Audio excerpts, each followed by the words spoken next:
અરવલ્લી જિલ્લાના અનેક યુવાનો માતૃભૂમિની રક્ષા માટે આર્મીમાં ફરજ બજાવી રહ્યા છે, ત્યારે માલપુરના કિદિયાદ ગામના તુલસીભાઈ ભગવાનભાઈ ભરવાડ 2 દિવસ અગાઉ જ રજા પર ઘરે આવ્યા હતા. તેઓ પોતાના મિત્રો સાથે માલપુરની વાત્રક નદીમાં નાહવા જતા ત્યાં ઊંડા પાણીમાં ડૂબી જવાથી તેમનું મોત નીપજ્યું હતું. આ બાબતે માલપુર પોલીસે આગળની કાર્યવાહી હાથ ધરી હતી. આર્મી જવાનો આમ અકાળે અવસાન થતા સમગ્ર પંથકમાં દુઃખની લાગણી વ્યાપી ગઈ છે. સાથે સાથે આર્મી જવાનની અંતિમ યાત્રામાં સમગ્ર પંથકનું માનવ મહેરામણની સાથે સમાજના અગ્રણીઓ, બાયડ અને માલપુરના ધારાસભ્યો સહિત ગ્રામજનો હાજર રહ્યા હતા.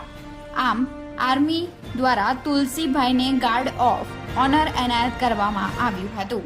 Reporter Valambaria, Gujarat crime news, Malpur.